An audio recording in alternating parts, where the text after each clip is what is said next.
Hello and welcome to today's video. My name is Chigozie Njoko from Afiari, and today I'm here to walk you through the sales report part of our application. Now, if you've watched the purchase report video, you would see that we talked about how to view your purchase report, and if you've not seen that one, you can go and look at that video. But in this case, we are looking at the sales report, right? So every information about the sales and what you can do with that information. So let's go into it. Now, the first thing you want to do is to come to the report model. So you select this report model, and then once you select it, you'd select the sales report, right? So inside the sales report, you will then see various types of information as will be shown on your screen shortly.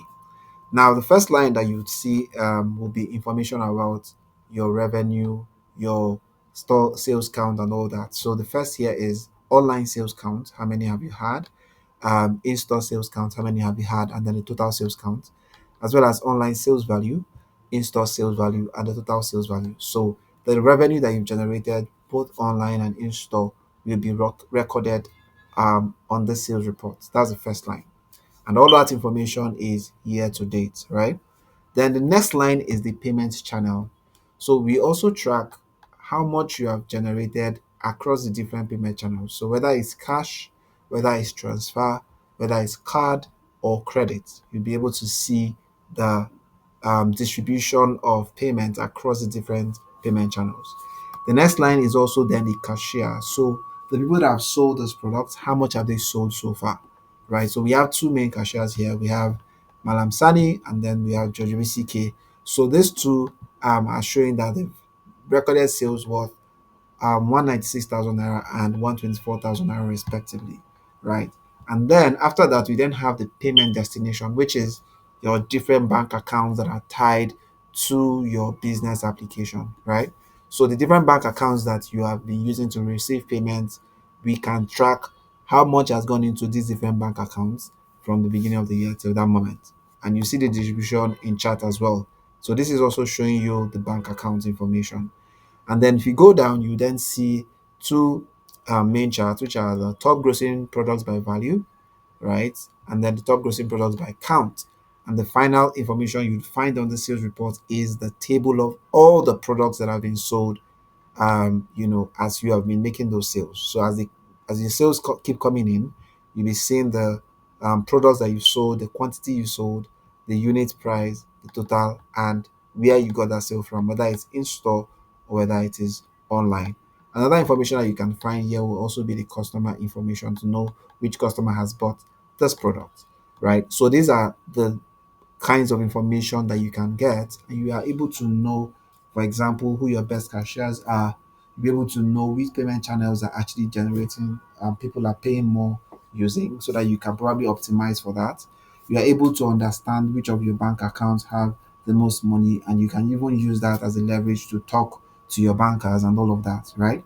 So some other things that you can do will be to filter this data. So I can filter by certain information such as product name. So maybe I want to check for a particular product how much of this product have been sold.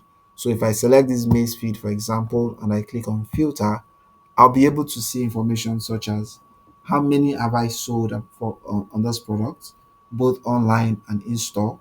I'll be able to see the revenue that I've generated from that particular product. So you can see that no, this product has not been sold online, it's only been sold in store, and then it has made 97,000 in revenue, right?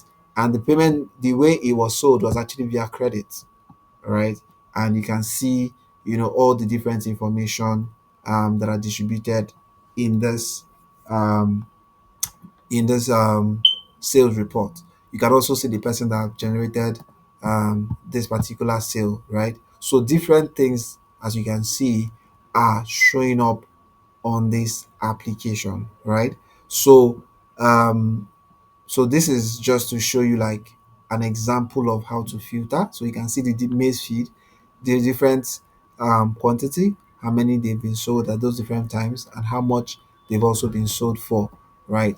So I can go back and reset this so that it goes back to the default, right? And then once I reset it, it's going to just go back to the default, and I can also even refresh this information to show me the data that I want to see. The last thing that you can do on the sales report will be to export the data. Just like the purchase report, you can also export this data to Excel, and you export it and you're able to generate that report and send it to you via email.